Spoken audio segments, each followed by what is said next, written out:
ನಮಸ್ತೆ. ನಾನಿವತ್ತು ಮಾರ್ನಿಂಗಿಂದನೇ ವ್ಲಾಗನ್ನ ಶುರು ಮಾಡ್ಕೊಳ್ತಾ ಇದ್ದೀನಿ. ಇದು ಶುಕ್ರವಾರ ಬೆಳಗ್ಗೆ ಒಂದು ಮಾರ್ನಿಂಗ್ ವ್ಲಾಗ್ ಆಗಿರತ್ತೆ. ಅಂದ್ರೆ ನಾನು ಹಿಂದಿನ ದಿನ 3 ಗಂಟೆಗೆ ಅಲಾರಾಮ್ ಇಟ್ಕೊಂಡಿದ್ದೆ. 2 ಗಂಟೆಗೇನೆ ಎಚ್ಚರ ಆಯ್ತು. ಇನ್ನೇನು ಎಚ್ಚರ ಆಯ್ತಲ್ಲ ಅಂತ ಹೇಳ್ಬಿಟ್ಟು ಎದ್ದು ಮನೆಯೆಲ್ಲ ಕ್ಲೀನ್ ಮಾಡ್ಕೊಂಡು, ನಾನು ಕೂಡ ಫ್ರೆಶ್ ಅಪ್ ಆಗಿ ದೇವ್ರ ಮನೆಯೆಲ್ಲ ಕ್ಲೀನ್ ಮಾಡ್ಕೊಂಡು, ದೇವ್ರ ಸಾಮಾನೆಲ್ಲ ತೊಳ್ಕೊಂಡು ಎಲ್ಲ ನೀಟಾಗಿ ರೆಡಿ ಮಾಡ್ಕೊಂಡಿದ್ದೀನಿ. ಹೂವೆಲ್ಲ ಇಟ್ಟು ಕ್ಲೀನಾಗಿ ಇಲ್ಲಿ ರೆಡಿ ಮಾಡ್ಕೊಂಡಿದ್ದೀನಿ.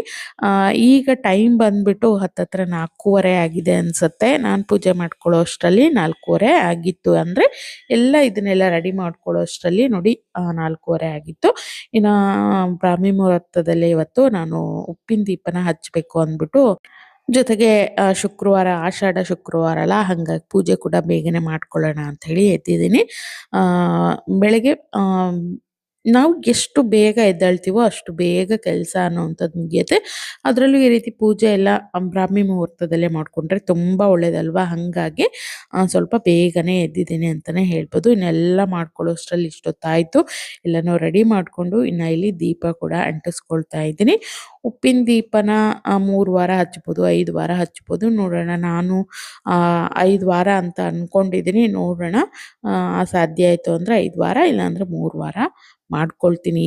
ಈ ಒಂದು ಆಷಾಢದಲ್ಲಿ ಎಷ್ಟು ವಾರ ಸಿಗುತ್ತೋ ನೋಡಿಕೊಂಡು ಅದನ್ನು ಮಾಡ್ಕೊಳ್ಬೇಕು. ಈಗ 3ನೇ ವಾರ ಕಳೆದಿದೆ, ಈಗಿಂದ ನಾನು ಶುರು ಮಾಡ್ಕೊಳ್ತಾ ಇದ್ದೀನಿ. ಹಾಗಾಗಿ ಉಪ್ಪಿನ ದೀಪನ ಹಚ್ಕೊಳ್ಬೇಕು. ಅದಕ್ಕೆ ನಾನು ತುಪ್ಪ ಹಾಕಿ ರೆಡಿ ಮಾಡಿ ಎಲ್ಲನೂ ಇಟ್ಕೊಂಡಿದ್ದೀನಿ. ತುಪ್ಪ ಅಥವಾ ಕೊಬ್ಬರಿ ಎಣ್ಣೆ ಹಾಕ್ಕೊಳ್ಬೋದು. ಪೂರ್ವಕ್ಕೆ ಅಥವಾ ಉತ್ತರಕ್ಕೆ ಇಟ್ಕೊಂಡು ನೀವು ದೀಪನ ಹಚ್ಕೊಳ್ಬೋದು. ನಾನಿಲ್ಲಿ ಉದ್ಬತ್ತಿಯಿಂದ ಈ ಒಂದು ಉಪ್ಪಿನ ದೀಪನ ಹಚ್ಕೊಳ್ತಾ ಇದ್ದೀನಿ.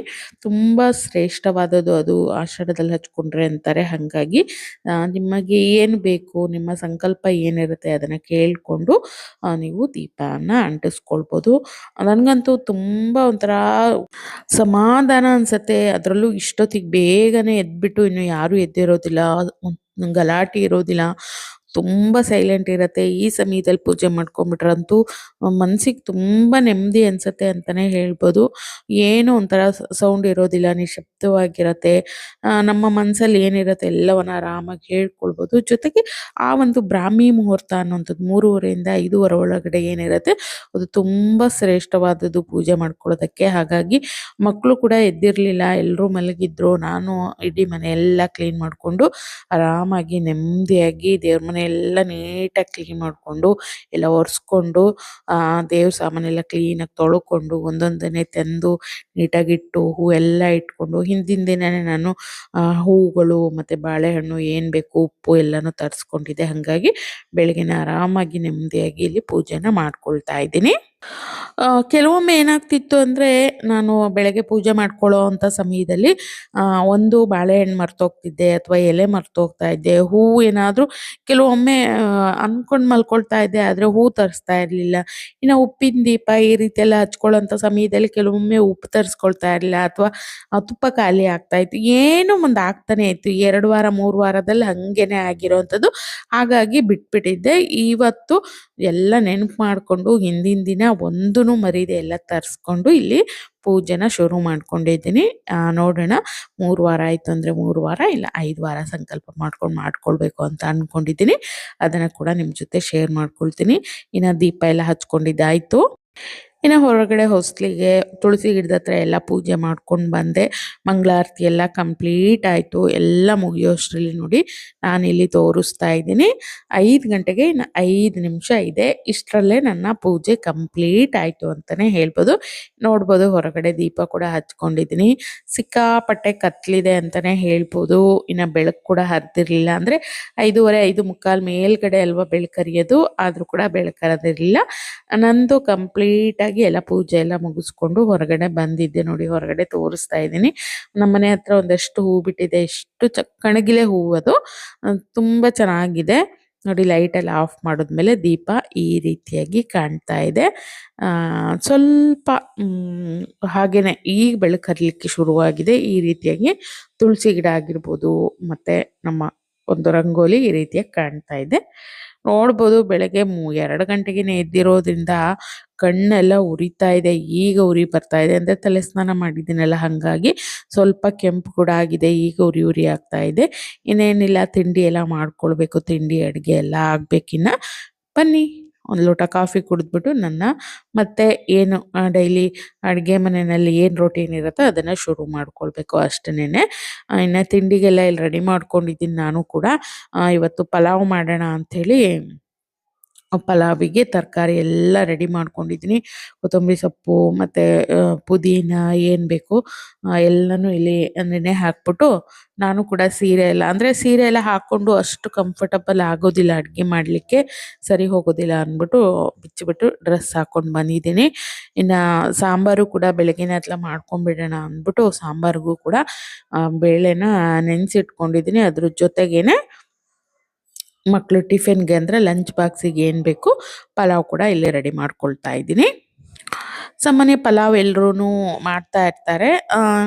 ಅದೇ ಸೇಮ್ ಮೆಥಡೇ ಅಂತಲೇ ಹೇಳ್ಬೋದು. ಎಲ್ಲ ತರಕಾರಿ ಬಟಾಣಿ ಎಲ್ಲನೂ ಹಾಕ್ಕೊಳ್ಳೋ ಅಂಥದ್ದು. ಮೊದಲು ಈರುಳ್ಳಿ ಟೊಮೊಟೊ ಹಾಕ್ಕೊಂಡಾದ್ಮೇಲೆ ಫ್ರೈ ಮಾಡಿಕೊಂಡು, ಸ್ವಲ್ಪ ಬಟಾಣಿ ಇತ್ತು ಅದು ನೆನೆಸಿಟ್ಟಿರೋವಂಥ ಬಟಾಣಿ ಮೊದಲು ಅದು ಹಾಕ್ಕೊಂಡೆ. ಆನಂತರ ಸ್ವಲ್ಪ ಶುಂಠಿ ಬೆಳ್ಳುಳ್ಳಿ ಪೇಸ್ಟು, ಇನ್ನು ಕಟ್ ಮಾಡಿರೋವಂಥ ಯಾವುದೇ ರೀತಿಯ ತರಕಾರಿ ಎಲ್ಲ ತರಕಾರಿಗಳನ್ನು ಹಾಕ್ಕೊಳ್ಬೋದು. ನಾನು ಸ್ವಲ್ಪ ಎಲೆಕೋಸು ಕೂಡ ಇತ್ತು, ಅದನ್ನು ಕೂಡ ಹಾಕ್ಕೊಳ್ತಾ ಇದ್ದೀನಿ. ಇನ್ನು ಹೂಕೋಸು ಇದ್ದರೆ ಅದನ್ನೂ ಹಾಕ್ಕೊಳ್ಬೋದು, ತುಂಬ ಟೇಸ್ಟಿಯಾಗಿ ಬರುತ್ತೆ. ಎಲೆಕೋಸು, ಇನ್ನು ರುಬ್ಬಿರುವಂಥ ಮಸಾಲೆ ಹಾಕ್ಕೊಂಡು ನೀರು, ನೀವು ಅಕ್ಕಿ ಎಷ್ಟು ತೊಗೊಳ್ತೀರೋ ಅದರ ಒಂದು ಡಬಲ್ ನೀರನ್ನು ನೀವು ತೊಗೊಳ್ಬೇಕಾಗತ್ತೆ. 2 ಪಟ್ಟು ನೀರು ಹಾಕ್ಕೊಂಡ್ಬಿಟ್ರೆ ತುಂಬ ಉದುರಾಗಿರೋಂಥ, ಇಲ್ಲ ಸ್ವಲ್ಪ ನಮಗೆ ಮೆತ್ತಗೆ ಬೇಕು ಅಂದರೆ ನೀರಿನ ಪ್ರಮಾಣವನ್ನು ಒಂದು ಅರ್ಧ ಗ್ಲಾಸ್ ಆಗುವಷ್ಟು ನೀರಿನ ಪ್ರಮಾಣವನ್ನು ಜಾಸ್ತಿ ಮಾಡ್ಕೊಳ್ಬೇಕಾಗತ್ತೆ. ಹಾಕ್ಕೊಂಡು ನೀವು ಅರಿಶಿನ ಬೇಕಂದರೆ ಹಾಕ್ಕೊಳ್ಬೋದು, ಇಲ್ಲಾಂದರೆ ಅದು ಸ್ವಲ್ಪ ಈ ರೀತಿ ಗ್ರೀನಾಗಿ ಬರುತ್ತೆ ಪಲಾವು. ನಾನು ಸ್ವಲ್ಪ ಅರಿಶಿನ ಕಡಿಮೆನೇ ಹಾಕೋದು ಪಲಾವಿಗೆಲ್ಲ, ಹಾಗಾಗಿ ಇನ್ನು ಕ್ಲೋಸ್ ಮಾಡಿಬಿಟ್ಟು ಇದನ್ನು 2 ವಿಷಲ್ ತೊಗೊಂಡ್ರೆ ಉದ್ರಾಗಿ ಸಖತ್ ಟೇಸ್ಟಿಯಾಗಿರೋವಂಥ ಒಂದು ಪಲಾವ್ ಅನ್ನುವಂಥದ್ದು ರೆಡಿ ಆಗುತ್ತೆ. ಮಕ್ಳಿಗೆ ಬೆಳಗ್ಗೆನೆ ಬ್ರೇಕ್ಫಾಸ್ಟಿಗೆ ತಿನ್ಲಿಕ್ಕಾಗಿರ್ಬೋದು, ಜೊತೆಗೆ ಲಂಚ್ ಬಾಕ್ಸಿಗೆ ಹಾಕ್ಕೊಡೋದಕ್ಕೂ ಕೂಡ ನಮ್ಮ ಪಲಾವ್ ಅನ್ನುವಂಥದ್ದು ರೆಡಿ ಆಯಿತು. ಇನ್ನು ಇದಕ್ಕೆ ಮೊಸರು ಬಜ್ಜಿ ಮಾಡಬೇಕು. ಈಗಲೇ ಮಾಡಿದ್ರೆ ಸ್ವಲ್ಪ ಹುಳಿ ಆಗುತ್ತೆ, ಹಾಗಾಗಿ ಆಮೇಲೆ ಮಾಡ್ತೀನಿ. ಒಂದು 7 ಗಂಟೆ ಮೇಲೆ ಮೊಸರು ಬಜ್ಜಿ ಮಾಡಿಕೊಂಡ್ರೆ ಸಾಕಾಗತ್ತೆ. ಇನ್ನು ಇಲ್ಲಿ ನಾನು ಸಾಂಬಾರಿಗೆ ಕೂಡ ಎಲ್ಲನೂ ರೆಡಿ ಮಾಡ್ಕೊಂಡಿದ್ದೆ. ಕ್ಯಾರೆಟು ಬೀನ್ಸ್ ಏನಿತ್ತು ಪಲಾವಿಗೆ ತೊಗೊಂಡಿದ್ನಲ್ಲ ಅದನ್ನೇ ಹೆಚ್ಚಿಟ್ಕೊಂಡಿದ್ದೆ.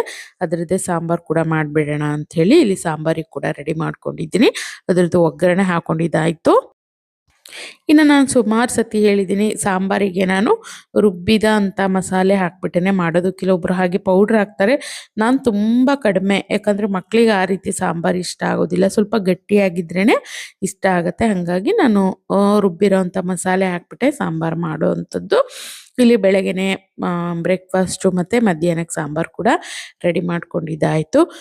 ಇದಾಗಿತ್ತು ಸ್ನೇಹಿತರೆ ಇವತ್ತಿನ ಒಂದು ಪುಟಾಣಿ ವ್ಲಾಗ್ ಅಂತಲೇ ಹೇಳ್ಬೋದು. ಆಷಾಢ ಶುಕ್ರವಾರದ ಪೂಜೆಯ ಒಂದು ವ್ಲಾಗ್ ಆಗಿರುತ್ತೆ. ವಿಡಿಯೋ ಇಷ್ಟ ಆಗಿದೆ ಅಂದ್ಕೊಳ್ತೀನಿ. ಇಷ್ಟ ಆಗಿತ್ತು ಅಂದರೆ ವಿಡಿಯೋಗೊಂದು ಲೈಕ್ ಮಾಡಿ, ಹಾಗೆ ವಿಡಿಯೋನ ಆದಷ್ಟು ಶೇರ್ ಮಾಡಿ. ನಾನು ಸಿಗ್ತೀನಿ ಮತ್ತೊಂದು ಹೊಸ ವಿಡಿಯೋದೊಂದಿಗೆ. ಅಲ್ಲಿವರೆಗೂ ಹೋಗಿ ಬರಲ್ಲ. Thank you.